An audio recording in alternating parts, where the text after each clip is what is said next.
¿Qué tal? Buenas noches. La sociedad canaria se distancia cada vez más de la religión, una desafección que también se da en el conjunto de España.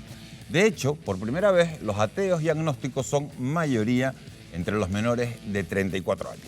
Esta noche abordaremos si hay alguna manera de volver a llenar las iglesias de fieles o estamos en un punto de no retorno y sobre todo qué ha provocado que la ciudadanía se aleje del catolicismo.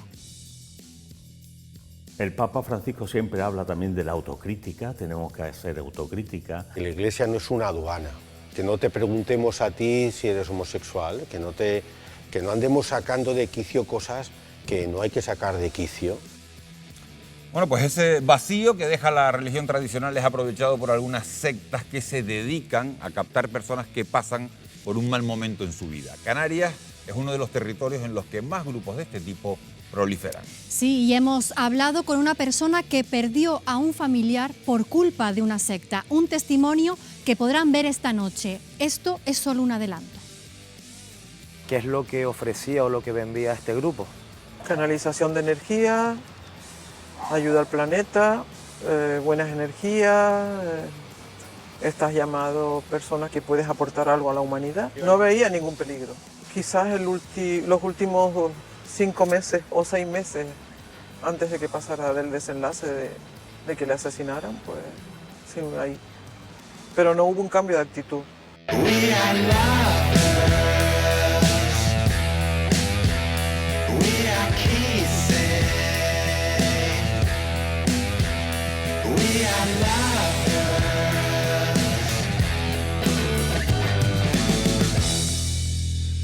Enseguida abordamos ese tema de la desafección entre la sociedad canaria y la Iglesia, pero antes tenemos que hablar de la pandemia. Los contagios de coronavirus se disparan en Canarias y hay expertos que recomiendan retomar algunas restricciones. Para abordar este primer asunto de la noche, nos acompañan hoy Amos García, que es jefe de epidemiología del Gobierno de Canarias. Amos García, buenas noches, bienvenido. Buenas noches, Miguel Ángel, un placer. Está con nosotros también Luis Ortigosa, que es el presidente de la Sociedad Canaria de Pediatría.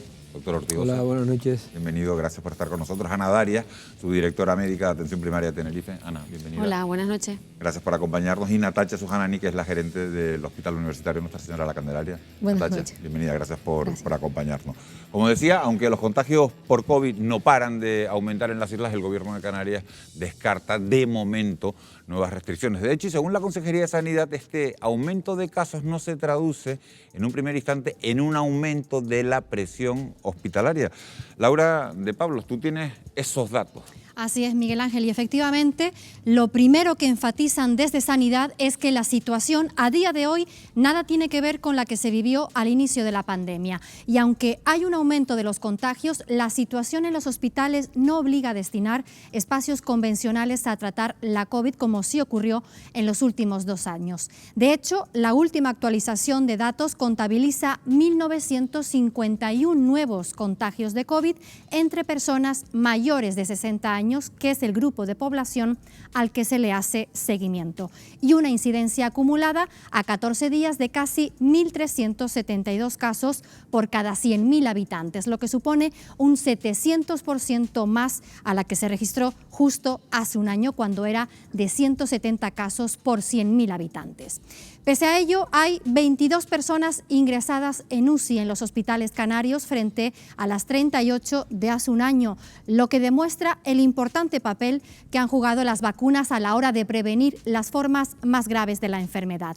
Pero para conocer mejor cuál es la situación actual en nuestros principales hospitales, hemos hablado con sus responsables. La semana pasada abrimos una tercera planta de hospitalización para atender a pacientes, comparado con oleadas previas. Teniendo 60 pacientes en planta de hospitalización, lo que tocaría es tener a lo mejor una UBI ya con casi 20 pacientes en la UBI. Ahora, del día de hoy, lo que tenemos son 5 pacientes en la UBI. El resto de pacientes que están por COVID pues son pacientes o no vacunados, o pacientes que están inmunocomprometidos o pacientes débiles con mucha patología. Tenemos 150 pacientes ingresados a día de hoy. Ello hace que en este momento tengamos aproximadamente 3 plantas hospitalarias para pacientes COVID positivos. Dentro de esos 150 solo hay 5 que están ingresados en UBI. Nos preocupa sobre todo la protección del paciente vulnerable. Tenemos que tener cuidado, como siempre, debemos tener precaución, pero no hay motivos de alarma en este momento. Nosotros ahora mismo tenemos 3 plantas ocupadas por pacientes COVID. Hemos pasado desde el valle, digamos, entre la 6ª y esta 7ª ola, en la cual llegamos a tener no más de el entorno de 50 pacientes a estos 120. Hay un montón de patologías que son igual o más importantes que la COVID y lo que deseamos, lo que me preocupa es que se pueda seguir retrasando, que pueda seguir dificultando la atención a estas otras patologías. Estamos asistiendo a un cierto aumento progresivo, no muy importante en el momento actual, pero sí estamos notando en las últimas semanas un cierto incremento en el número de pacientes hospitalizados. Pero irremediablemente pues siempre producen una cierta distorsión y sobrecarga en el funcionamiento del hospital. Esta es la situación actual en nuestros hospitales, aunque habrá que ver cómo evoluciona durante las próximas semanas. De momento, el foco está puesto en las nuevas subvariantes de Omicron, la BA4 y la BA5, responsables de la mayoría de los casos actuales en Canarias y que tienen una gran capacidad para reinfectar, Miguel Ángel. Así que bueno, lanzamos a la mesa la pregunta de qué puede diferenciar esta ola de las anteriores. Pues sí, cojo esa pregunta porque lo que importa es la presión asistencial en los centros hospitalarios. Natacha Sujanani es la gerente del Hospital Universitario Nuestra Señora de la Candelaria.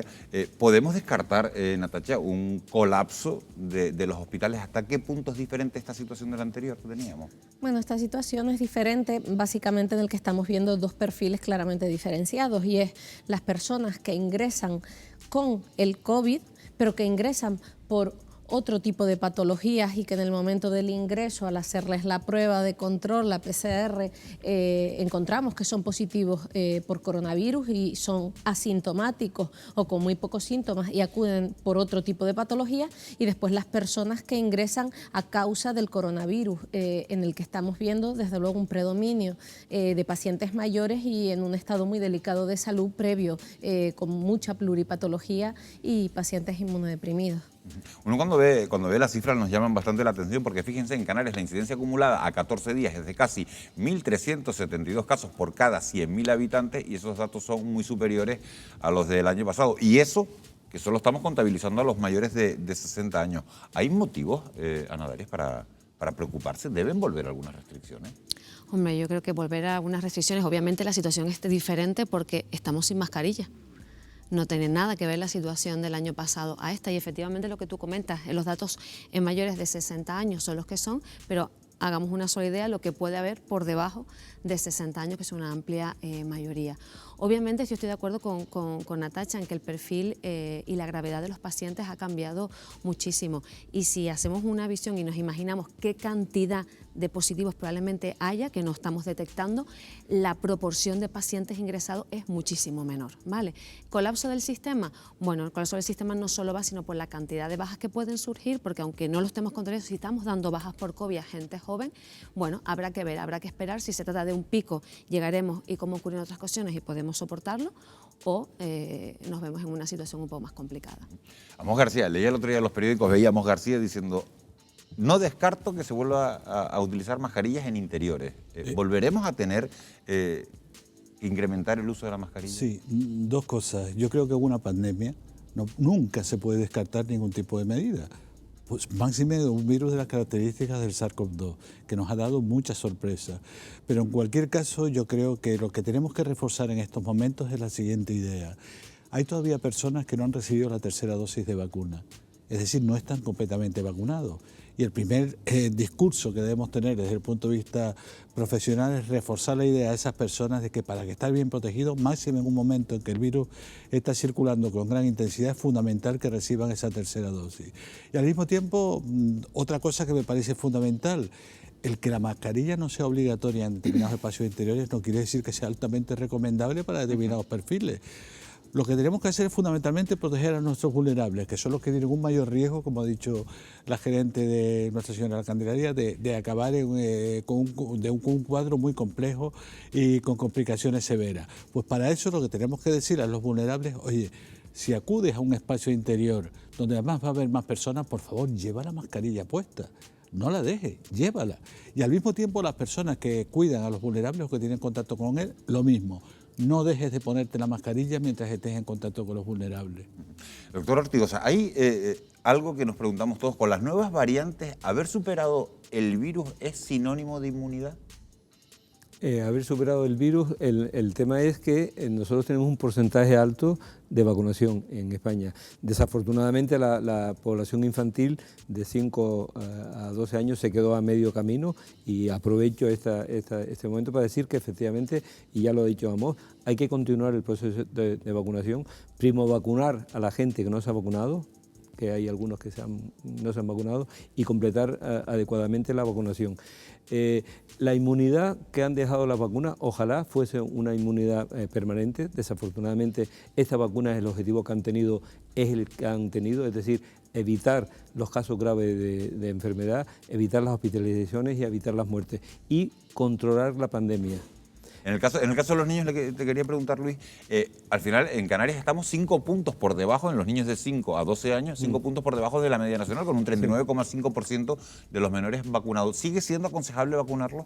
Por supuesto, nosotros seguimos recomendando el completar la vacunación de los niños. Afortunadamente, aquí ya se han dado los argumentos, no es igual, a pesar de la cantidad de miles de casos que tenemos ahora en este momento, en julio del 2022, que los que tuvimos en marzo, en abril del 2020. La situación es radicalmente distinta y ahora tenemos un repunte tremendo, pero con casos leves, afortunadamente. Ya no solamente hay que hablar de no presión asistencial en camas de hospitalización y en UBI, sino incluso en primaria, que es el problema que yo creo que podríamos plantearnos, porque siempre se habla de la presión asistencial en hospitales, pero no hay que olvidarnos de que en primaria también es la primera línea de fuego, y también hay que proteger a todos los profesionales sanitarios que están en ese lugar. Claro, y hay otro dato llamativo que le traslado a los cuatro, porque hay algunas personas, algunos infectados, que aseguran que 10 días después de la aparición de los primeros síntomas siguen dando positivo. ¿Esto es normal con las nuevas variantes? Que des positivo es normal durante un tiempo, eso no quiere decir que tengas capacidad de contagio. De hecho, ese periodo está ahora máximo, donde está la mayor probabilidad de contagiar en torno al 5.º día. De hecho, dicen que estas variantes incluso un poquito menos. Lo que pasa es que carga viral puede seguir existiendo y por eso siguen dando positivo durante mucho tiempo. Lo importante es que no tengan síntomas, y siempre se recomienda que durante las 2 semanas siguientes mantengan el cuidado y se pongan la mascarilla para evitar... Y además hay personas que en estos 4 meses se han contagiado en 2 ocasiones, estando completamente vacunados. ¿Por qué? Porque efectivamente las variantes van mutando y entonces es el mismo virus pero con distinta capacidad de contagio, con lo cual no es de extrañar, y hay que lanzar este mensaje, dejar este mensaje bien claro. Aprovechando que hemos recuperado algunos días de carnaval, es el mismo virus pero con distinto disfraz, y por lo tanto cada disfraz nos puede afectar. Y ya lo último que quería comentar, porque es que ha cambiado totalmente la transmisibilidad del virus. Ustedes recuerdan que al principio de la pandemia, en marzo de 2020, hablamos del famoso R0, es decir, qué capacidad tiene una persona infectada. En aquella ocasión era una persona que se infectaba, podía infectar a 3. Esta variante es nueva, están peor que el sarampión, que tiene un R0 de hasta 18 y 20, es decir, con una capacidad de transmisión enorme, pero con una baja mortalidad y baja infección grave. Bueno, estamos en plena 7ª ola y con los contagios en personas mayores de 60 años, como estamos viendo, disparados. Nos seguimos preguntando cuál es el futuro del COVID, y para intentar poner un poco de luz a esta pregunta nos acompaña esta noche también el virólogo Estanislao Nistal. Señor Nistal, muy buenos días, muy buenas noches. Buenas noches, buenas noches. Hay muchas dudas sobre el futuro del COVID. Por ejemplo, si seguirá mutando el virus. Si esto, como parece, fuera así, ¿las vacunas actuales irán perdiendo efectividad?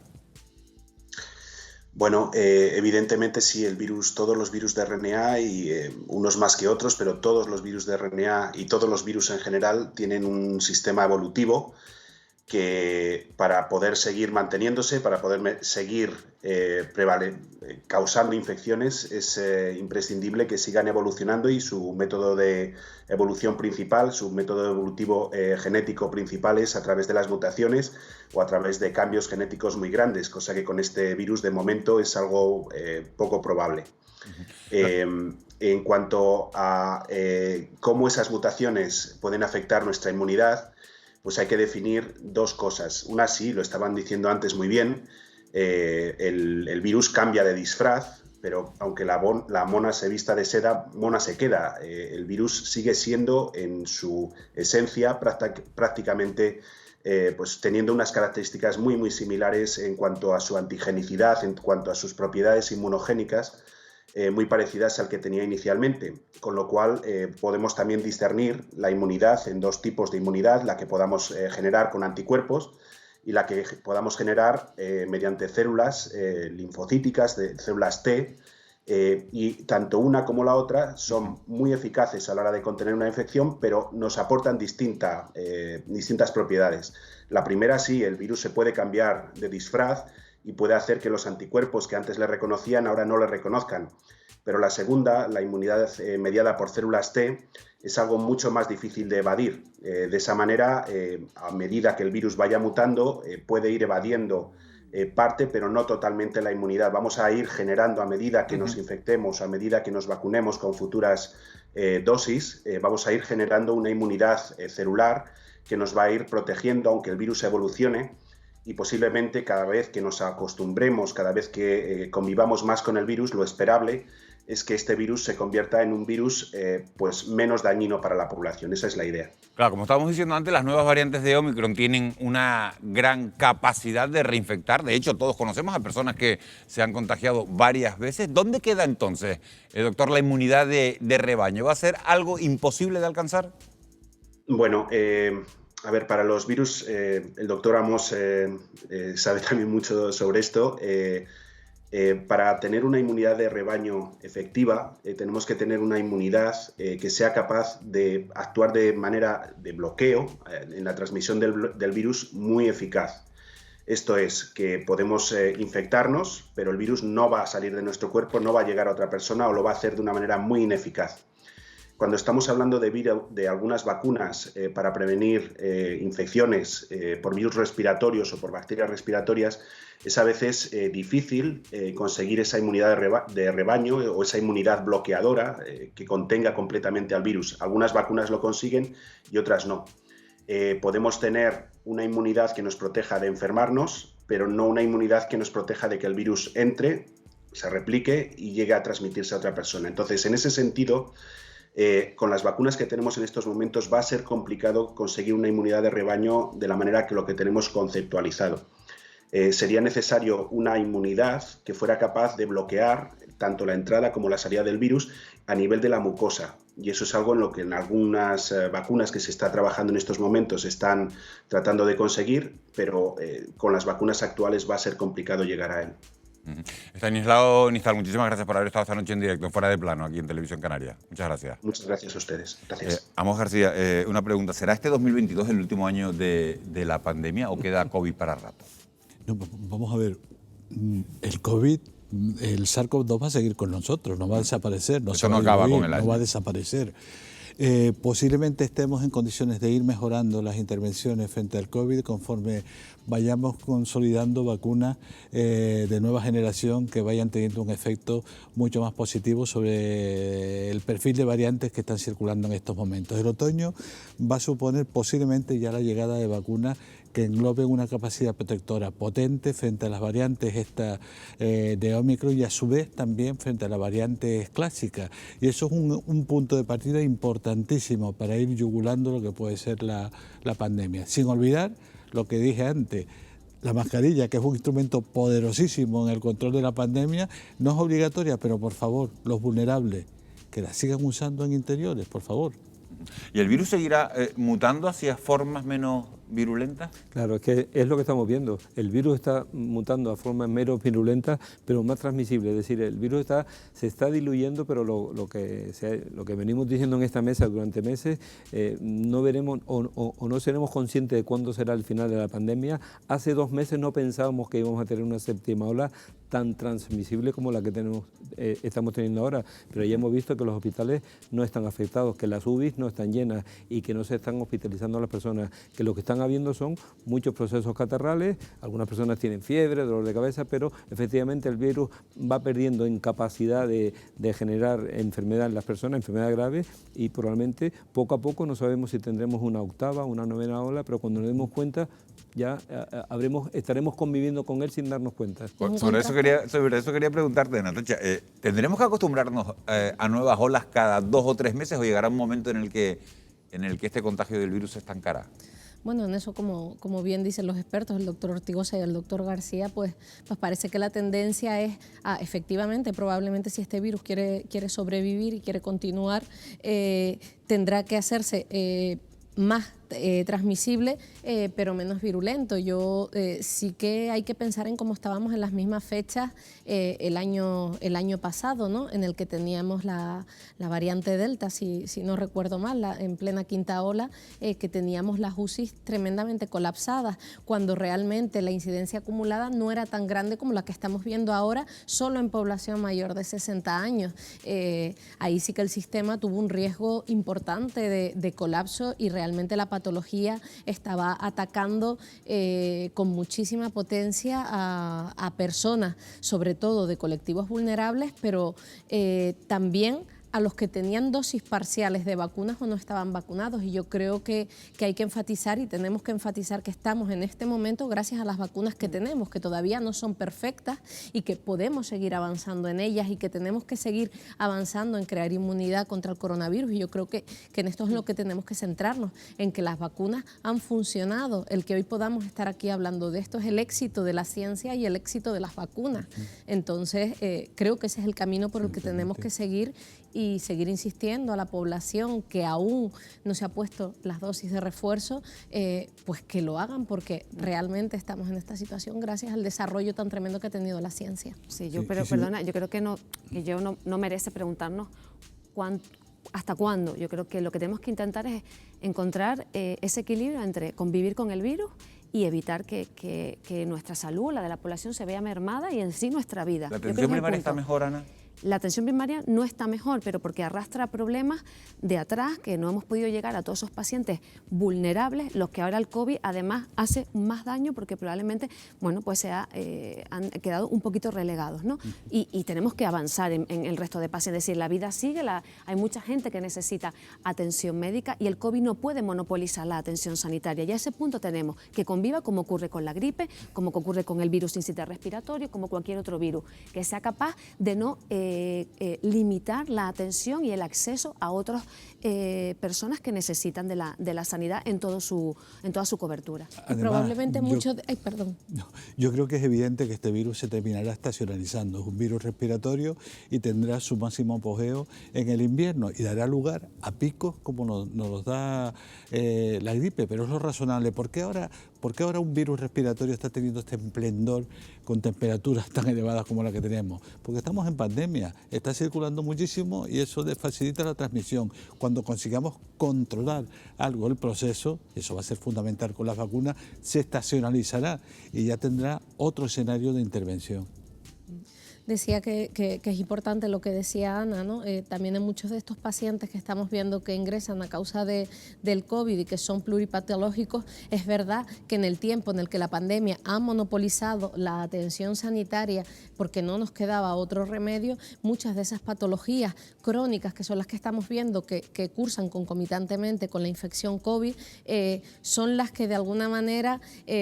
hemos dejado de poner el foco ahí, las personas han dejado de tomar tratamientos, el confinamiento tampoco ha hecho bien a las personas mayores, se ha dejado de hacer ejercicio, también los factores económicos y la alimentación, etcétera, han influido y bueno, eso hace un cóctel para que todo esto pueda agravarse en una sobreinfección, llámese de coronavirus o llámese de cualquier otra cosa, y yo creo que no podemos dar un paso atrás en la atención de los pacientes pluripatológicos y vulnerables. Quiero darle las gracias a los 4 por habernos acompañado esta noche, aunque sea este ratito, porque estamos en medio de la 7ª ola y era muy importante tener este mensaje de cómo está la situación, porque la gente ahí al otro lado en casa se está haciendo un montón de preguntas de hasta dónde podemos llegar.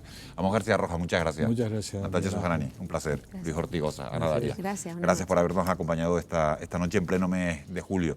Los estragos que ha causado la La pandemia en casi todos los ámbitos de nuestra vida, desde nuestra salud mental hasta en la economía del país, son conocidos por todos. Pero, ¿sabían ustedes que también ha influido en las creencias religiosas de la sociedad?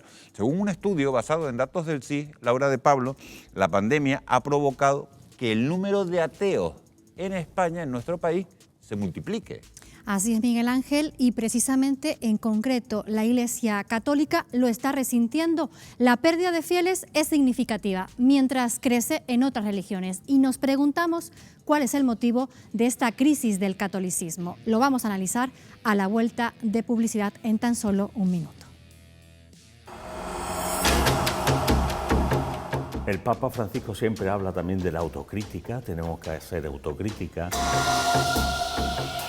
Sí nos preocupa que haya menos gente y nos preocupa que el tipo de gente que viene no sea representativo de la sociedad. Si la persona media que asiste a la iglesia es una mujer jubilada, no estamos conformes.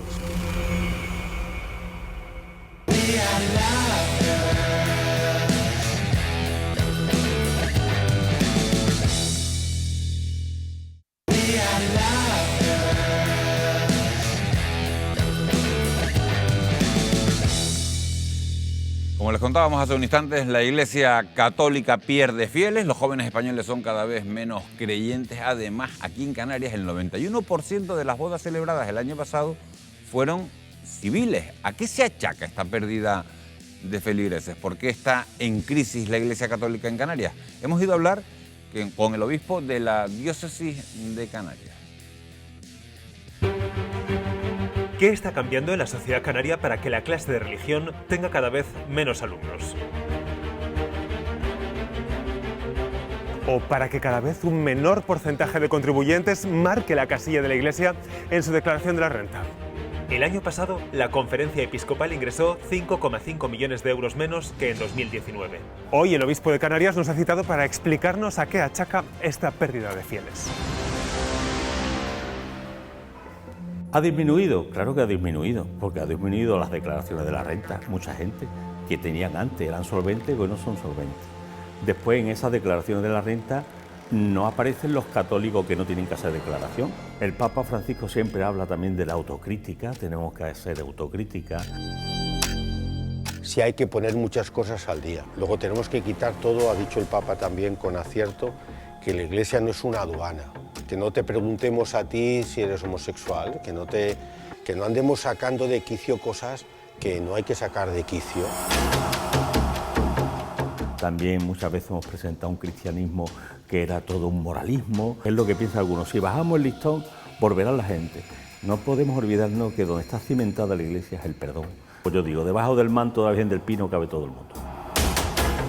Sí nos preocupa que haya menos gente y nos preocupa que el tipo de gente que viene no sea representativo de la sociedad. Si la persona media que asiste a la iglesia es una mujer jubilada, no estamos conformes. Queremos a todas las mujeres jubiladas en la iglesia, pero echamos en falta que la iglesia se parezca a la sociedad. El impacto en la opinión pública de los casos de pederastia y abusos sexuales en la Iglesia es indudable. Según la base de datos creada por El País, hay más de 1.500 víctimas que se han atrevido a denunciarlos. La Iglesia Católica ha hecho un esfuerzo por investigar estos casos. Las personas que han sido víctimas, por lo menos les reconozcamos eso que ha estado tapado, que hemos muchas veces mirado para otro lado. Los corporativismos han funcionado también en nuestras iglesias, como funcionan en muchos espacios. De decir, no vamos a escandalizar y vamos a intentar tapar esto para que... Y hemos hecho mucho daño tapando. El ministro Bolaños acudía a visitar al Papa para pedirle más colaboración en el esclarecimiento de los casos de abusos dentro de la Iglesia. Mire, yo cuando salió el ministro pegaba salto. Yo le decía al ministro, está muy bien, vamos a poner todo sobre la mesa, vamos entre todos a acabar con la pederastia, pero la pederastia también en los centros de menores, vamos a acabar con la pederastia en los centros de menores. De la mano de la Iglesia, estamos todos dispuestos a acabar con esta lacra. Y la Iglesia es la primera, por eso invitamos al gobierno que se meta ahí. Lo que pasa es que es más fácil querer manipular todo de que aquí los únicos pederastas son los curas. Hay que pedir perdón, hay que ser claros en que es un delito, lo cual no significa que nosotros no nos quejemos de que se mire con lupa cuando esto pasa en la Iglesia y no cuando pasa en el mundo del deporte o en el ejército o en otros lugares. La crisis en la Iglesia Católica se nota también en la vocación. Cada vez hay menos personas dispuestas a ser sacerdote. Puede que haya menos curas, pero puede que haya cristianos más comprometidos. Pero hace falta párrocos que den misa. Es verdad que tenemos menos personal diríamos sacerdote, pero también hay mucha menos demanda. ¿Sería conveniente que las mujeres pudieran ser sacerdotisas? Yo no encuentro ningún inconveniente teológico para no hacerlo. ¿Y por qué no se ha hecho hasta ahora? Nuestra cultura sigue siendo una cultura patriarcal y yo creo que esto es un cambio que se tiene que ir dando poco a poco, pero que se dará y que se tiene que llegar a dar porque además es necesario y es de justicia. La mujer sacerdote es más complicado. En la última cena no estuvo la Virgen María, sin embargo estuvieron los apóstoles. Si lo que se reivindica con la mujer sacerdote es que la mujer tiene que tener más participación en una iglesia que ha tenido poca, indiscutiblemente estamos de acuerdo. Ahora, tener que pasar para que eso se dé a través de la ordenación de mujeres, pues lo que no veo, ni lo veo yo ni lo ve el Papa, en definitiva. ¿Cree que el celibato tiene sentido a día de hoy? No debería obligarse a una persona por ser cura a ser célibe. Sí creo en el celibato y que lo elijamos aquellas personas que quieren. Y otra cosa es que eso tenga que ser obligatorio. Y eso va a ocurrir, va a cambiar eso, seguro, en algún momento. Si no por una opción teológica, va a ser por la biología, porque nos estamos poniendo viejos y tenemos pocos que nos sustituyan, con lo cual, al final, este tema va a tener que afrontarse. En cuanto el Papa quiera, lo podemos hacer. Yo no tendría ningún problema, no me preocupa. Si es que a veces me entiende que si mañana dice el Papa que hay sacerdotes casados, me parece muy bien, pero volvemos a lo mismo, tampoco eso va a solucionar el tema de la vocación al sacerdocio. ¿Son demasiado rígidos los dogmas de la Iglesia? ¿Qué puede hacer para contener la sangría de fieles? Según el CIS, en 1978 había más de un 90% de creyentes en España y ahora han descendido a casi la mitad. Bueno, pues tenemos nuevas personas en nuestra mesa de especialistas. Se incorporan a esta mesa Felipe Bermúdez, que es doctor en teología. Felipe, hola, ¿qué tal? Gracias por acompañarnos. Está con nosotros también José Gregorio González, que es periodista. José Gregorio, gracias por estar esta noche con nosotros. Pilar Fernández, profesora de filosofía. Buenas Pilar, noches. Bienvenida. Gracias por la invitación. Gracias por acompañarnos. A Iván Pérez, a Iván ya lo conoce porque ha estado en alguna que otra ocasión aquí. Buenas noches. Que es psicólogo. Bienvenido, Iván, gracias por acompañarnos a esta hora de la noche. Parece, como se decía en el reportaje, que hay un agujero en la religión católica por el que se están perdiendo muchos fieles. La primera pregunta es, ¿dónde está el problema? ¿Por qué se pierden seguidores, Pilar? Bueno, yo si me habla de agujero, no sé exactamente si es un agujero que nos vamos desangrando, ¿no? Perdemos seguidores, parece como perdemos fieles. Seguidores de Instagram. Vamos a ver, es la sociedad que nos ha tocado, que es el siglo XXI. Yo no sé si estamos mejor o peor que cuando estábamos en el Imperio Romano, ¿no? Y éramos perseguidos, pero hay crisis social en todos sitios y efectivamente, no sé, ahí hablaban unos datos de las vocaciones sacerdotales, pero bueno, yo creo que hay que tener una cosa vigente. No estamos hablando de una institución que es verdad que estamos formados por personas con todos nuestros defectos y que muchas veces podemos ser unos paquetes, pero estamos hablando de una institución que es espiritual, que lleva 2000 años. Ha tenido sus pros, sus contras y que las cosas a veces las hemos hecho bastante mal, otras veces se ha hecho bien. Y muchas veces digo que esto a veces es como los aviones, ¿no? Que si se cae uno, salimos en todos lados, pero cuando se hacen las cosas bien, pues no salimos en ningún sitio. Hombre, lo que pasa es que la sociedad laica ha ido absorbiendo aquella tarea que tenía la institución religiosa aquí y en otros lados. Ya podemos trabajar valores, podemos trabajar cohesión social, guías espirituales en torno a los valores, a otra espiritualidad no necesariamente religiosa. Yo creo que la sociedad se ha ido organizando sin necesidad de tener que pasar por la institución religiosa. Pero mira, es que hay una cosa importante también. La religión no es una imposición. No, claro, la fe no se impone, me gustaría se tener propone. una primera opinión de toda la mesa. Felipe, ¿hay un agujero o no hay un agujero? Sí, ¿Hay una pérdida de fieles? ¿No hay una pérdida de fieles? Yo creo que para contestar a esa pregunta me parece a mí que hay que remontarse un poquito en la historia. Es decir, es un tópico decir que la sociedad católica o cristiana occidental se está descristianizando, ¿no? Y yo creo que esa manera de hablar no es correcta, me parece a mí, porque la sociedad nunca ha sido cristiana o católica en Occidente.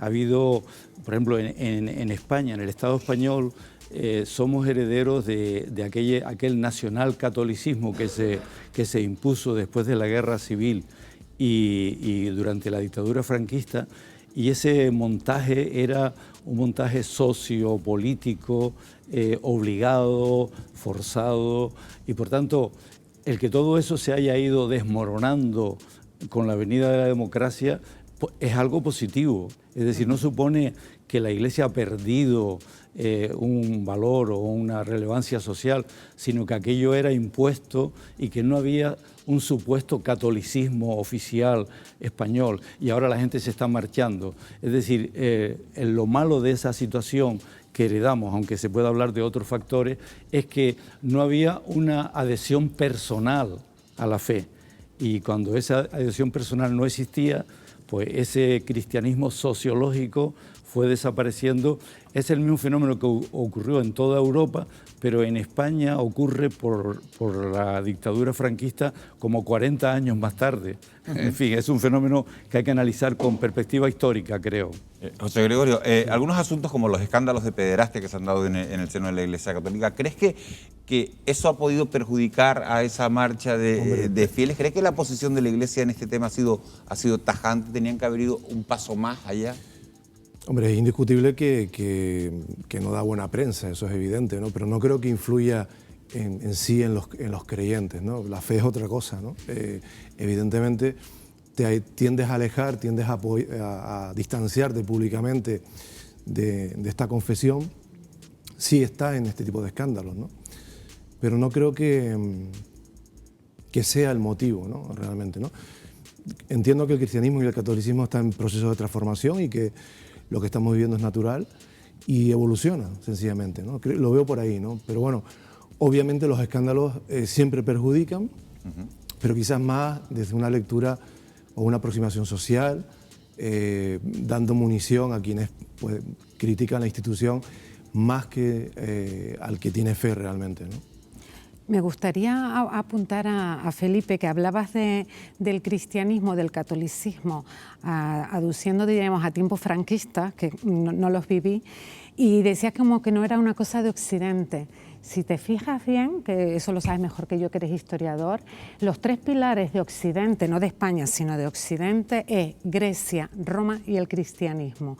Entonces, puede ser que Grecia, también tenemos un agujero, Miguel Ángel, porque la filosofía, estamos perdiendo horas en secundaria de filosofía. De Roma nos viene el derecho y después, efectivamente, el cristianismo por un montón de razones. Entonces, al hablar de crisis del cristianismo, asociarlo solamente a un periodo histórico de España, es bastante limitada esa visión, cuando uno de los pilares de Occidente ha sido el cristianismo junto con la filosofía y el derecho. Pilar, ¿tú crees que eso que le preguntaba antes a José Gregorio de los escándalos de pederastia, que sí han podido influir en la pérdida, en lo que yo llamaba ese agujero, esa pérdida de fieles, si la Iglesia ha tenido que ir un paso más allá? Bueno, yo creo que con este Papa se está reconociendo y se están investigando todos esos casos. Pero te voy a dar una estadística. El caso de la pederastia es un 2% de los casos de pederastia que hay. Me parece estupendo que eso se investigue, se solucione, se repare y se ayude, porque el Papa habla de un acompañamiento que hay que hacer con la víctima. Pero también hay que tener cuenta, y no vamos a ser hipócritas, que la mayor parte de la pederastia y de los abusos se produce en el ambiente familiar. Y parece que eso antes se ha puesto la lupa en el 2% que ha ocurrido, que me parece estupendo y además eso es una cosa bastante grave. porque estamos hablando de la salud física, espiritual y mental de una persona que es menor de edad y por lo tanto no se ha podido defender.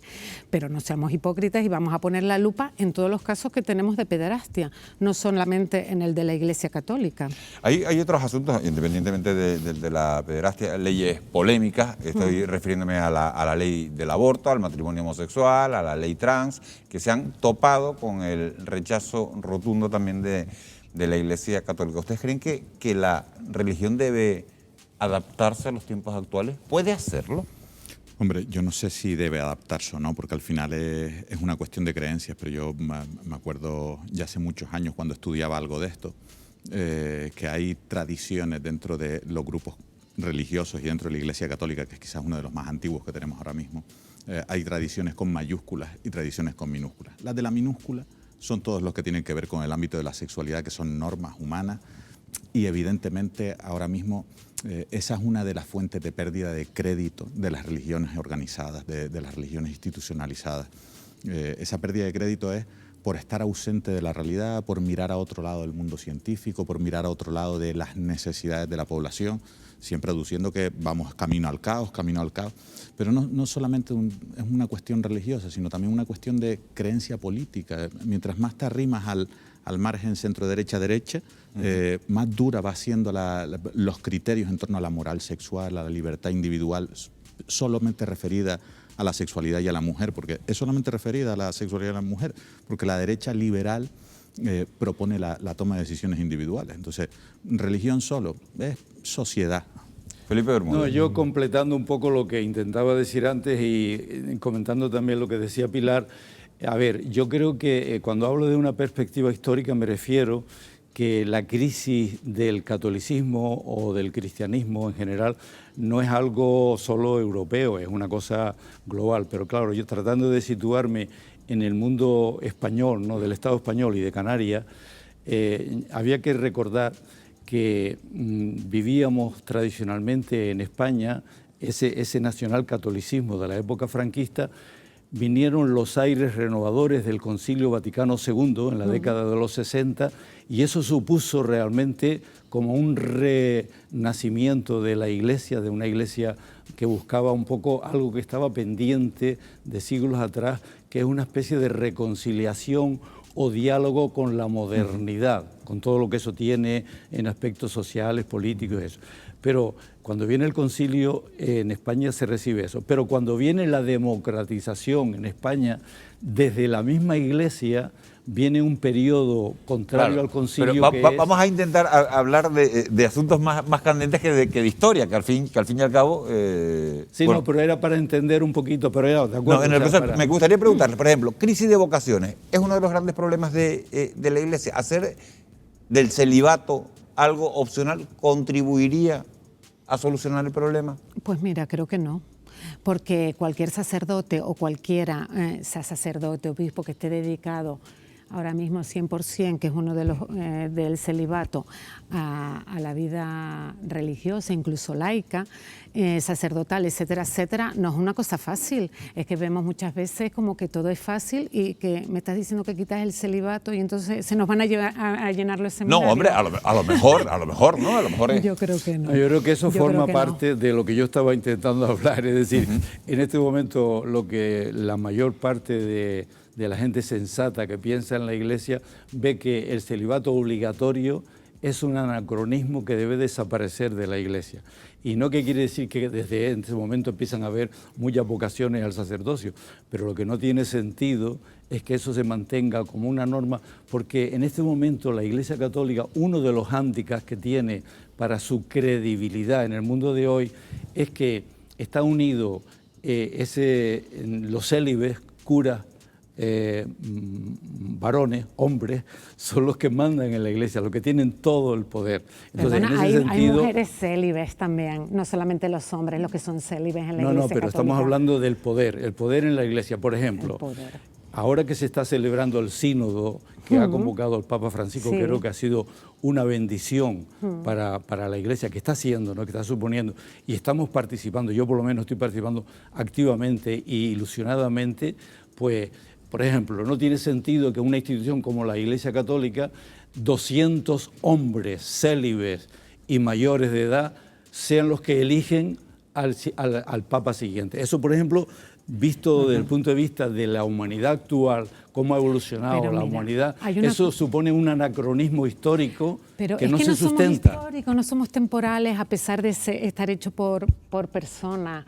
La Iglesia, su espíritu es Dios, es decir, esto no lo llevan 200 hombres célibes ni el Papa Francisco, esto lo lleva el Espíritu Santo. Y muchas veces estamos viendo a la Iglesia, que también hay una parte como jerarquía y institución, pero si llevamos 2000 años en pie y yo estaré con ustedes hasta el fin de los tiempos, es que va a ser real. Estaremos horrorosos, seremos 1 millón o seremos 4, pero ahí estaremos. Y lo de modernizarse, si la propia que no se moderniza es Isabel II, porque si no perdería credibilidad una monarquía. La cosa es que, vamos a ver, la Iglesia se tiene que modernizar. Es que a lo mejor lo que estamos pasando de roscas y dándole vuelta a un montón de cosas, somos los demás, no es la Iglesia. Bueno, queda clara las dos posturas. Una puntualización si quieres, porque tenemos que ir avanzando, Felipe. No es modernizarse, sino es volver al Evangelio. Pues es el Evangelio. Es recuperar. Si estamos dando el Evangelio a través de Instagram, lo que se ha modernizado son los medios en los que transmites el Evangelio, pero el Evangelio sigue siendo el mismo. Bueno, mientras que la religión católica pierde fieles en Canarias, otras ganan seguidores en este archipiélago. Es el caso de la Misión Cristiana Moderna, cuya base está en Fuerteventura. Se fundó en el año 2003 y a sus cultos acuden unas 2000 personas cada semana. Lo vemos. Las confesiones evangélicas son las religiones que más han crecido en Canarias en los últimos años. Ramas como los pentecostales, los baptistas o las asambleas de Dios han aumentado su arraigo, pasando de 176 iglesias y lugares de culto en 2012 a 232 en la actualidad. ¿Qué factores lo han propiciado? Hay un elemento clave que es la libertad religiosa, la apertura a la libertad religiosa desde el punto de vista del marco jurídico español, que permite el que cualquier opción religiosa pueda desarrollarse sin mayor problema. Luego, un segundo elemento importante son los acuerdos de cooperación de 1992 con los evangélicos. Es decir, el Estado no solamente permite que los grupos evangélicos se desarrollen sin mayor problema, sino que incluso coopera con ellos en los asuntos que puedan resultar de mutuo interés, ¿no? El gran elemento que es la globalización, con la penetración cada vez mayor de poblaciones que vienen, por ejemplo, de Sudamérica. Hablamos mucho de las iglesias evangélicas, pero ¿qué otras religiones que se puedan considerar emergentes están también desarrollándose en Canarias en los últimos años? Sin duda, y asociado con, en este caso, con la inmigración, el Islam, y más en las islas más cercanas a África, pues hay un peso muy notable. Hay muchas mezquitas, tanto de un Islam más cercano al mundo marroquí como de un Islam más cercano al mundo senegalés. La Misión Cristiana Moderna es uno de los ejemplos más claros de este crecimiento. Su pastor, Ángel Hernández, comenzó su ministerio en Fuerteventura en 1996 con 8 fieles. Hoy congrega a más de 2000 en su principal culto, y ha abierto otras 4 iglesias en diferentes municipios de la isla.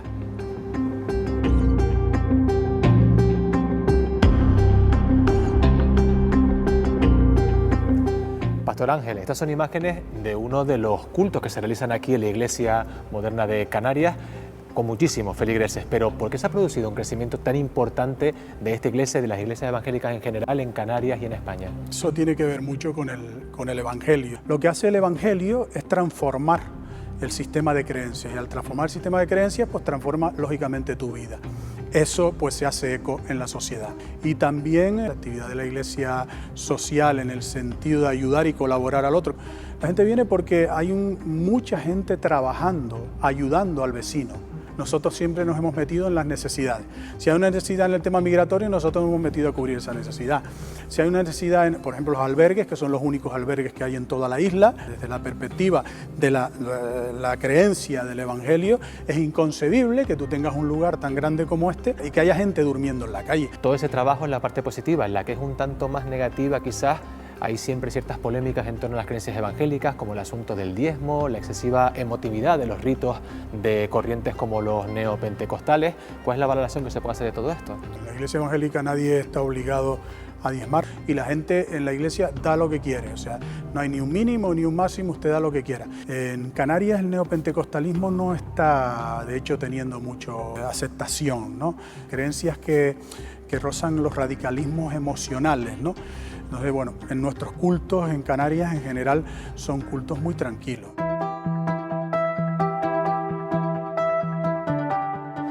Elsa, ¿cuánto tiempo hace que estás vinculada a la Iglesia Cristiana Moderna?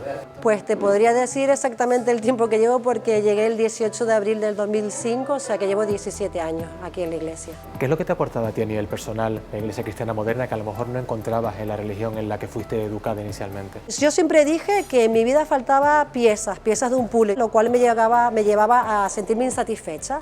Entonces cuando yo llegué aquí conocí a Dios, conocí al Señor, empecé a tener relaciones personales, empecé a visitar a la iglesia, a escuchar todas las semanas su palabra, encontré las piezas del puzzle y puedo decir que en mi vida ahora mismo está ese puzzle completamente cerrado.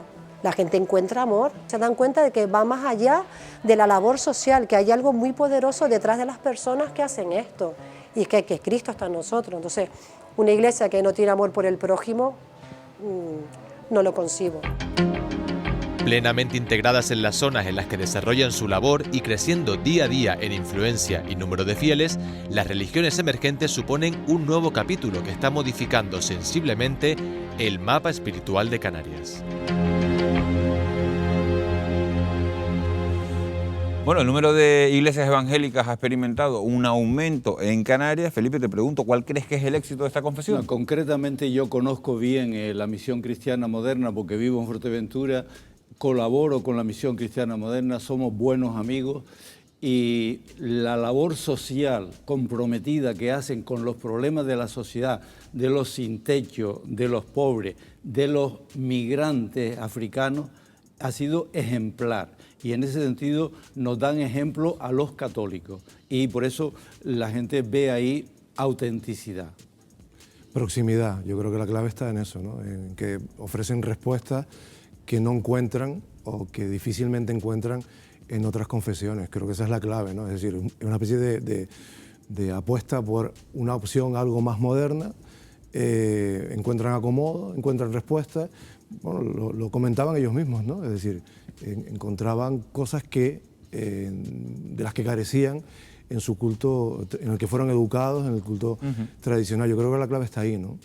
Y además tiene alguna característica que a nivel psicológico es súper interesante, porque apelan mucho a la emocionalidad, a pesar de que había una intervención que decía que no son tanto, pero ciertamente apelan mucho a la emocionalidad. Tienen unos rituales mucho más dinámicos, mucho más rápidos que el que arrastra la Iglesia Católica. Es decir, es una adaptación. Más participativo, ¿no? También más. Sí, además más colectivamente. intenso, ¿no? Hay algunos modelos dentro de la Iglesia Católica que son parecidos, pero son grupos o grupúsculos dentro. Es decir, es como una adaptación mucho mejor hecha. Bueno, ahora como estamos con las emociones y hay que ser todo emotivo para transmitir cosas, pues puede ser, efectivamente. Esa es una de las claves. Ser, sí. Hay otro tema que quiero tocar. El Islam, fíjense, gana terreno en Canarias por el aumento de la migración y da la sensación que en el mundo islámico los ateos son pocos. ¿Por qué no progresa tan rápido el ateísmo entre la población de los países musulmanes? Bueno, es que a lo mejor no los dejan elegir y eso sí que es una imposición. Porque, bueno, es verdad que en Canarias tenemos aquí, ¿no? En Gran Canaria hay pues una mezquita en vecindario, otra está en la zona de Mesa y López, y entonces todos los que profesan esa religión, sea por tradición familiar o por país, llegan y cumplen absolutamente todas sus normas aquí. Entonces no sé si ahí la libertad y el decidir si quiero o hago muchas normas porque familiarmente las tengo que hacer. Eso ya no, pero la población que practica el Islam también pasa como en todo, es decir, ahora hay mucha menos profusión del catolicismo, pero antes cuando era masivo Uno decía, soy católico no practicante, es decir, me tocó, pero no practico Pero eso la como religión. ser deportista y no practicar deporte, pero eso siempre ha sido una estupidez, esa afirmación. En el Islam pasa exactamente igual, es decir, a mí me puede tocar por cultura, por tradición o por familia. Otra cosa diferente es que yo vaya a respetar absolutamente todas las normas y que no vaya a beber alcohol, que no vaya a fumar, que vaya a... Es decir, pasa como en todo. De todos modos, para pasar del Islam al catolicismo y a la inversa, o al cristianismo, por abrirlo un poquito, y a la inversa, es duro porque la estructura mental es diferente, la estructura mental religiosa es diferente en una religión y en otra, teniendo valores muy compartidos totalmente y con una orientación muy clara hacia los valores, ambas dos. Estamos hablando de diferencias entre distintas religiones y hay algo en común en todas las religiones, entre todas las grandes religiones, son las rupturas que se producen en ocasiones en su seno. Hace ya 1000 años se produjo la primera en el cristianismo, con la ruptura entre católicos y ortodoxos. A partir de ese momento han surgido decenas de grupos religiosos que siguen a Jesús. Algunos de ellos, Laura de Pablo, son señalados por utilizar dinámicas de grupo abusivas. Así es, Miguel Ángel, lo vamos a analizar a continuación. Pese a estar inscrita en el registro de entidades religiosas desde el año 1970, algunos expertos califican a los Testigos de Jehová como una secta. Hemos hablado con uno de sus portavoces en Canarias y con un ex miembro de esta congregación. Vean.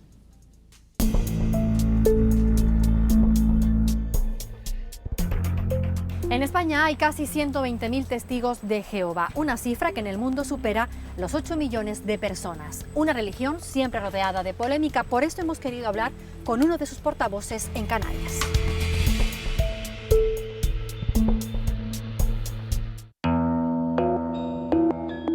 Iván Santana, portavoz de los Testigos de Jehová en Canarias. Es una de las organizaciones religiosas más numerosas en las islas. ¿Cuántos feligreses cuenta? En la actualidad contamos con 7.258 Testigos de Jehová. Son las personas las que a través de estudiar la Biblia descubren que el mensaje que transmite la Biblia los hace personas muy, muy felices. ¿Por qué alguien es expulsado de los Testigos de Jehová? Cuando ahora de manera libre deja de practicar esos preceptos que están en la Biblia, es cuando la persona es expulsada. No maltratamos a las personas, no les dejamos de mostrar afecto, ni tampoco les dejamos de mostrar cariño. Se lo digo, Iván, porque algunos ex testigos de Jehová señalan que son aislados de sus entornos familiares cuando son expulsadas. Es su forma de entenderlo, es su libertad, es expresarlo, y nosotros no seremos quienes le pongamos cortapisas a lo que la persona diga. En mi experiencia profesional me encuentro recurrentemente asistiendo a personas que salen de la congregación de los Testigos de Jehová rotas, con mucho dolor, un enorme dolor por la separación y la ruptura que implican los vínculos familiares, y en algunos inclusive reacciones depresivas, trastornos de ansiedad importantes, en algunos casos al no poder tolerar el dolor en algún suicidio. En el momento en que la congregación anuncia fulano de tal ya no es testigo de Jehová, a partir de ese momento todos, aunque fuesen familiares, todos dejan de saludarte, te ven por la calle, giran la cara. Hay consecuencias que se pueden llamar represalias. Por ejemplo, imagínate que tú tienes un negocio en el que tienes muchísimos clientes que son testigos de Jehová. Bueno, pues que sepas que cuando dejes de ser testigo de Jehová, esos clientes te van a dejar. En el momento que tú abandonas la secta, todos estos han muerto. Tú has muerto para ellos. ¿Y usted por qué decidió salirse de esta congregación? Porque las pruebas son abismales de que no son lo que dicen ser. Cuando uno va aumentando en conocimientos, llega el momento en que tiene que haber por fuerza una crisis de conciencia entre lo que uno lee en la Biblia y lo que enseñan, y la manera como viven su cristianismo es absolutamente diferente. Usted habla de la Biblia y otro de los aspectos delicados es la interpretación que ellos hacen sobre las transfusiones de sangre. ¿Usted qué opina? Y ellos saben que la Biblia no enseña la prohibición de las transfusiones de sangre. Eso lo mantengo aquí, lo mantendría delante de un tribunal, delante de jueces, y podría probar con la Biblia que ellos están mintiendo con esa doctrina que está matando personas. Cierto es que los Testigos de Jehová nos abstenemos de recibir sangre. Pero hay una diferencia grande entre decidir no aceptar o abstenernos de transfusiones de sangre y no apreciar la vida y ahora recurrir a atención médica con usos alternativos a las transfusiones de sangre. ¿Los testigos de Jehová son una secta? En modo alguno podría parecerse a una secta, porque para ser una secta, simplemente por definición, el líder debe ser una persona humana. Y nuestro líder, el líder de los testigos de Jehová, es Jesucristo. Y nosotros somos una confesión religiosa debidamente registrada y legalizada en nuestro país. De alguna manera nos muestran, ¿no?, que los testigos de Jehová tienen comportamientos que podríamos asimilar a lo que clásicamente venimos analizando las derivas sectarias, ¿no?, de índole religiosa o no.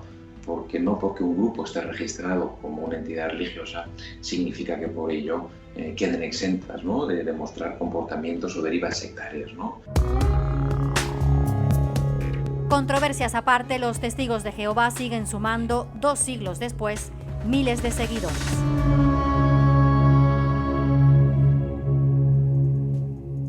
Bueno, los términos religión y secta han ido históricamente de la mano. Las distintas confesiones religiosas nacieron precisamente como fenómenos sectarios, incluido el cristianismo, hasta que el éxito social y la multiplicación de sus miembros las integraron como movimientos aceptados. Con la ayuda de Iván Pérez, que ya está con nosotros, vamos a analizar esa delgada línea que separa a algunas religiones de las sectas. Iván, gracias por ahora ayudarnos a separar, a distinguir estos conceptos. ¿Qué elemento puede hacernos diferenciar, el más importante, lo que es una secta de una religión? Mira, no es fácil, ni siquiera para los expertos es fácil, los expertos de diferentes países, pero tenemos que tener claro el líder o grupo de líderes, la estructura del mismo grupo, el cómo opera y las prácticas del propio grupo. Esos son 3 elementos diferenciadores entre un grupo sectario o secta y una religión institucionalizada o de largo plazo. Hablas de líder. ¿Cómo es el perfil del líder de una secta? Mira, el perfil del líder de secta es terriblemente autoritario, ¿vale? Es autoritario, tiene una comunicación emocional muy cariñosa, muy cercana, muy vinculante, suele estar embebido por un cierto aura de divinidad o gracia o carisma y después, aparte, persigue claramente el control de la otra persona, físico, mental, sexual, psicológico, percibe el control de otro sujeto. Y sobre todo lo peligroso es que nunca es un sujeto detestable a primera vista, es todo lo contrario, es un sujeto muy amable, muy digno de ser amado. Otro asunto es precisamente la falta de libertad de las personas que pertenecen a una secta, ¿no? Sí, efectivamente, dentro de los integrantes de una secta no inician el proceso desde cero de la pérdida de libertad total, sino a medida que se van adentrando en la secta, cada vez van teniendo menos criterio, menos margen de actuación, menos margen de opinión. Mientras más cerca estás del centro, menos libertad tienes. No hay lugar para el pensamiento crítico. No, esto es fundamental. En una secta, para que una secta funcione, la dirección tiene que venir de arriba abajo totalmente clara. Cuando el líder dice e invoca a Dios, al Espíritu Santo, a lo que sea, como la norma que dicta las normas, es un ser humano dictando normas sobre otros, apelando a una institución religiosa. No hay margen de opinión y los militantes, los integrantes, los fieles de una secta no tienen margen de decisión, actúan en función de lo que se les dice y punto. Y por último, porque se nos acaba el tiempo, tenemos que hablar del tema del dinero. ¿Cómo marca la diferencia el uso del tema económico en estos 2 conceptos? Mira, no son todas las sectas, pero ese perfil de secta, al ser grupos normalmente minoritarios, persiguen acoger la mayor cantidad de dinero posible. Por supuesto, al integrante, al fiel, no le van a decir que ese es el objetivo, pero tu dinero va a ir poco a poco perteneciendo a la secta, tu dinero, tus bienes y el dinero que tenemos ahora mismo, que es el más duro, que es el tiempo. Todo tu tiempo va dedicado a esa institución. Por último, Iván, tenemos que dejar claro que cualquier persona puede caer en una secta. No se trata de diferenciarlo por la formación, por ejemplo. Mira, esto es súper sencillo. Cualquier sujeto es susceptible de tener una depresión. Y con una depresión cualquier sujeto es susceptible de pertenecer a una secta. Ese es el criterio. Hay criterios que refuerzan el poder caer en una secta, edad, formación, cultura, necesidades, tipo de personalidad, pero cualquiera de nosotros podemos tener una depresión y por lo tanto puede venir alguien a darnos un abracito cariñoso en nombre de Dios y lo que en realidad quiere es nuestra cartera. Pues Iván Pérez, muchísimas gracias. Continuamos contigo ahora en la mesa, pero vamos a seguir hablando de sectas. Los expertos consultados calculan que en España hay, fíjense, 400.000 víctimas de sectas. Muchas de ellas han caído en las garras de los grupos criminales. Además, aseguran que la pandemia habría causado un incremento de nuevos adeptos. Hemos hablado con un familiar de una persona que perdió la vida en uno de estos grupos y lo vemos a la vuelta de publicidad. ¿Qué es lo que ofrecía o lo que vendía este grupo? Canalización de energía, ayuda al planeta, buenas energías, estás llamado personas que puedes aportar algo a la humanidad. No veía ningún peligro. Quizás los últimos 5 meses o 6 meses antes de que pasara del desenlace de que le asesinaran, pues sí, ahí. Pero no hubo un cambio de actitud.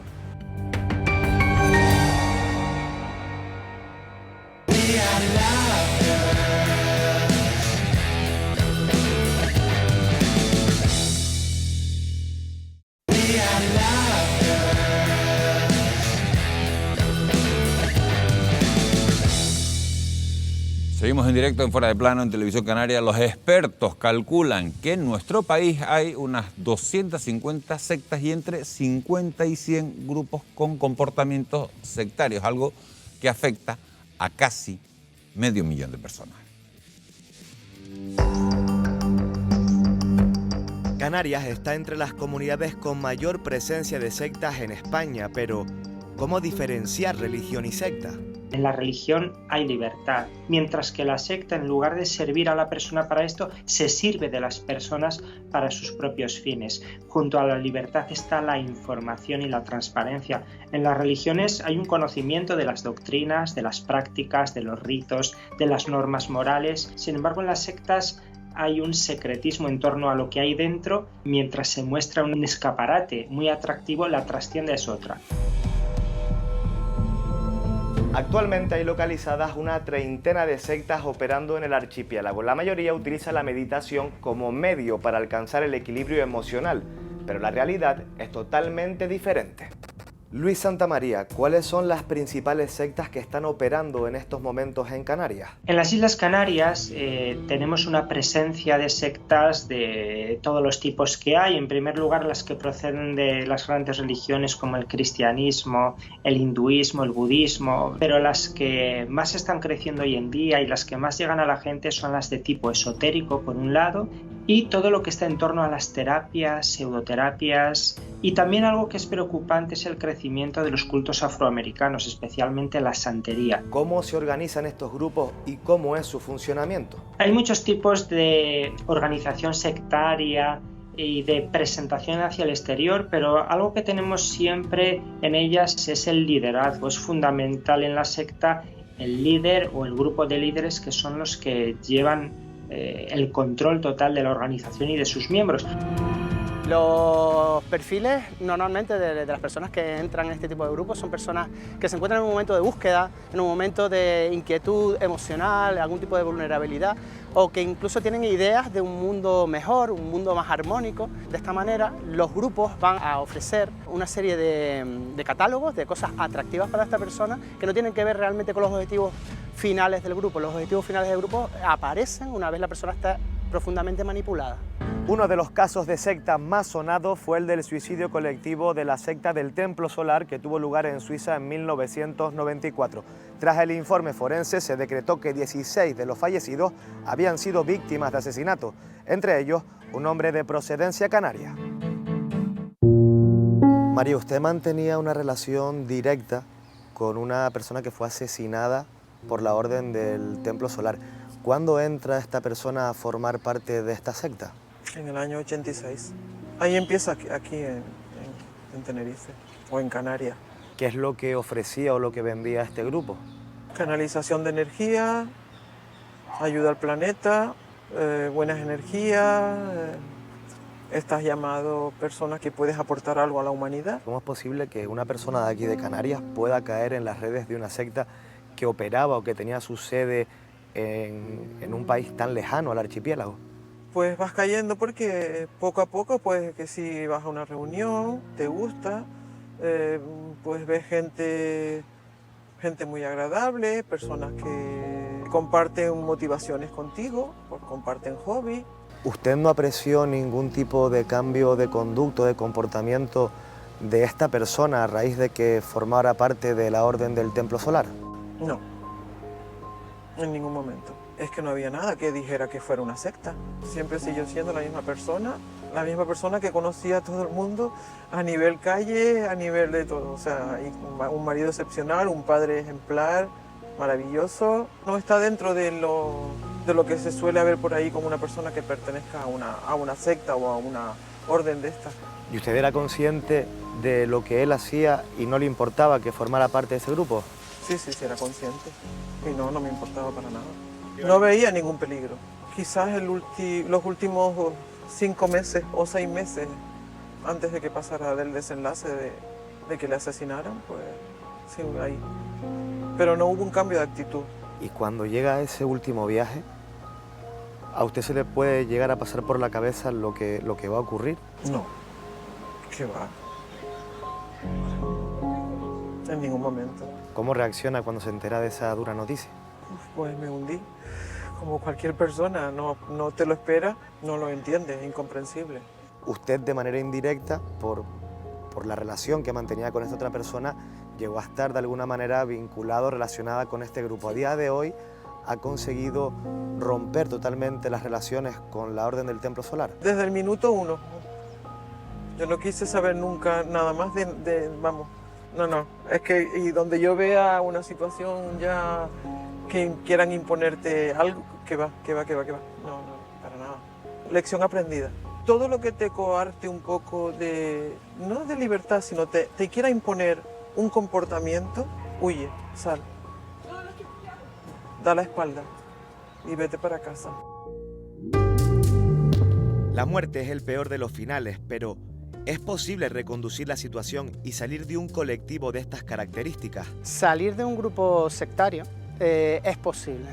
Requiere bastante tiempo, puesto que lo mismo que la persona se encontraba de una forma sana, va entrando y va deteriorando su salud mental y social, requiere al mismo tiempo de volver a la realidad. Normalmente, con ayuda de profesionales, se afronta el trauma que pueden haber sufrido en diferentes niveles y una vez afrontado el trauma y que la persona comprenda el tipo de manipulaciones, humillaciones y circunstancias que ha vivido dentro del grupo, puede recuperar a lo largo del tiempo una vida cotidiana. Unas 400.000 personas pertenecen a alguna secta en España y muchas de ellas han sido captadas a través de las nuevas tecnologías por asociaciones camufladas como grupos de crecimiento personal o autoayuda.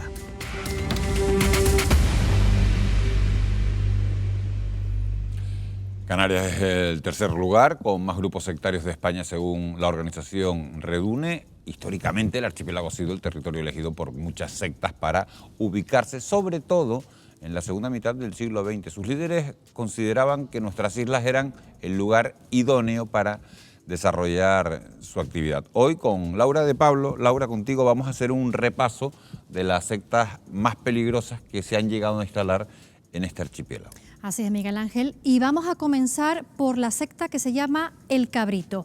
Llegaron en 1987 a la isla de La Gomera de la mano de su líder, el artista austriaco Otto Muell.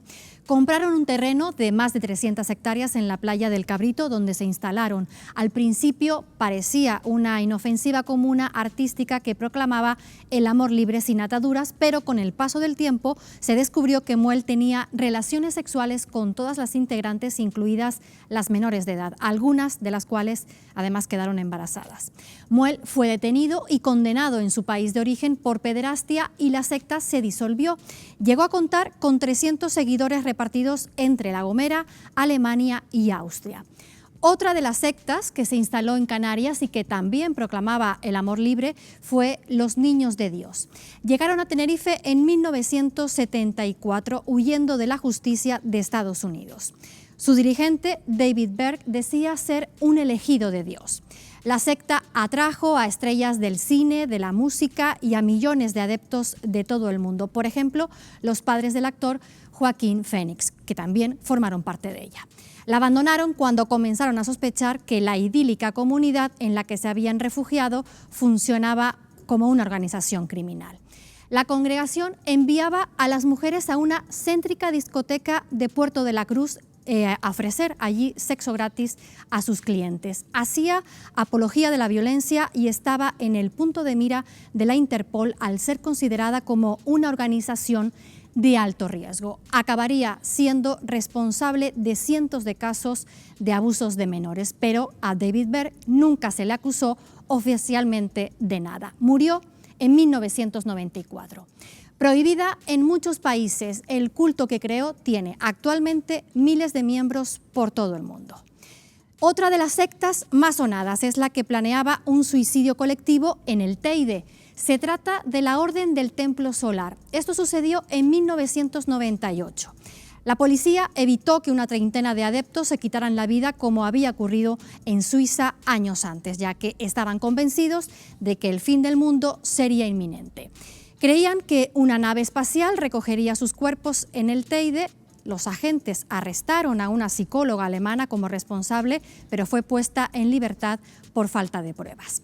Era la década de los 90, el inicio del cambio de milenio, una época en la que se produce el auge de este tipo de sectas milenaristas que se instalaron entonces en el archipiélago. Algunas de ellas sintieron encandiladas por la simbología demoníaca y protagonizaron diversos actos vandálicos en cementerios e iglesias como las Hermanas del Halo de Belcebú. Es la secta satánica que más ha preocupado a las autoridades. Integrada solo por mujeres, practicaban misas negras y orgías. Se reunían en una casa ubicada en la parte alta de Arona y, según la policía, nunca llegaron a ser más de 10 miembros, pero no es la primera ni la única satánica de la que se tiene constancia en Canarias, donde se han encontrado en varias ocasiones tumbas profanadas y animales sacrificados como consecuencia de macabros rituales. Así que, bueno, Miguel Ángel, cada vez conocemos más casos de sectas en las islas como estas que acabamos de describir. Te iba a preguntar a José Gregorio, porque en alguna de ellas hacías que no con la cabeza, sí, con la del Templo Solar, creo. Y te iba a preguntar que por qué crees que Canarias es uno de los sitios donde más sectas hay de toda España, pero acláranos ese no con la cabeza. Sí, a ver, incluso la propia afirmación de que es uno de los sitios donde más sectas, yo la cuestiono, ¿vale? Yo creo que esto da buenos titulares, durante cierto tiempo se creó y se ha perpetuado, y relacionar Templo Solar con el caso de Heidi Fiscau del 98 es un error. Más que un error, creo que fue un bulo que en su momento sembró una revista muy popular en aquel momento y se ha perpetuado con eso que llamamos hoy posverdad, que no importa lo que sea la verdad, sino lo que la gente cree. Una cosa es el Templo Solar, con una víctima canaria que además, como queda claro en las propias declaraciones del familiar, estaba libremente ahí, es decir, no modificaron su comportamiento, es decir, él viajó a Suiza a una reunión sin saber lo que iba a ocurrir. De hecho, es de las víctimas que es asesinada, no se suicida, ¿no? Y el templo solar se diluye en ese momento. Y el caso de Heidi, año 98, es otra historia. Es un grupo vinculado más con prácticas de mejora personal, con viajes organizados desde Alemania hasta Tenerife para convivir, pasar 10, 15 días en ese contexto, en Arafo en concreto, y no hay conexión con el templo solar. Y si tuviésemos tiempo para analizar este caso, veríamos que tampoco hubo intento de suicidio, pero bueno. Y tampoco tienes claro que Canarias sea uno de los sitios de España que hay más sectas.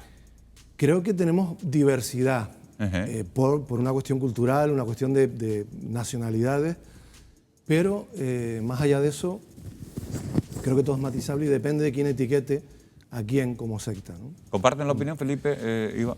No, sí, yo creo que, por ejemplo, Canarias siempre ha sido un lugar, pero por ser un lugar de paso. De hecho, por ejemplo, en la historia, el protestantismo estuvo muy presente en Canarias, mucho más que en otros lugares, por ejemplo, de España, precisamente por eso, por ser un lugar de tránsito, y por aquí pasaban libros y personajes que no tenían lugar ese trasiego en otros lugares de España, en la península.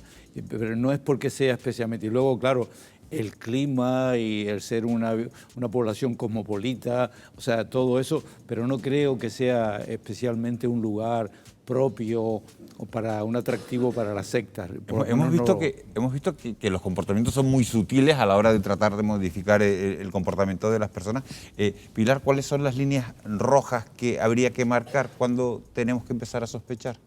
Bueno, yo creo, sin no ser una experta como aquí José, sobre la secta, es que te anulan la libertad y la capacidad de raciocinio. Antes lo decía muy bien Iván, es decir, cómo se presenta de manera autoritaria, de manera agradable. Pero en el momento que tú no decides, sino cumples unas normas porque te dicen que tienes que hacer esas normas y una serie de cuestiones, y llega un momento que tú estás anulado como persona, es cuando diría yo que estás en una secta.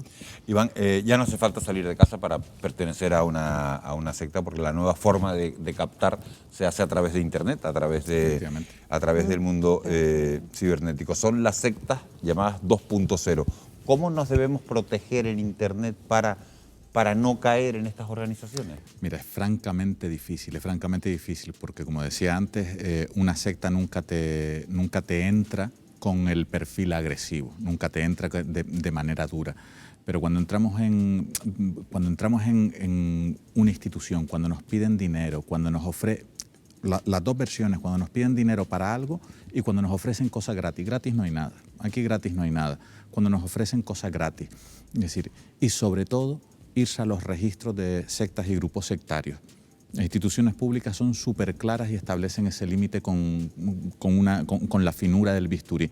Yo me fiaría mucho de los listados y no empezar a poner en duda. Desde que tienes un sí pero, ya has comprado la mitad del producto. Irse a los listados oficiales de que son sectas y grupos sectarios.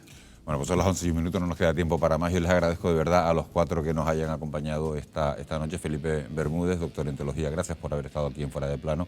Iván Pérez, psicólogo, gracias por habernos acompañado. Pilar Fernández, profesora de filosofía, gracias por haber estado en Fuera de Plano. Y José Gregorio González, periodista, gracias de verdad por haber estado. Gracias a ustedes por haber estado un jueves más al otro lado de la pantalla. Hoy, una hora antes de lo habitual, y la semana que viene haremos el último programa de la temporada también en este mismo horario. Comenzaremos a las 9:30 de la noche aproximadamente y estaremos con ustedes hasta las 11. Gracias por su compañía. Que tengan ustedes un muy feliz descanso. Buenas noches.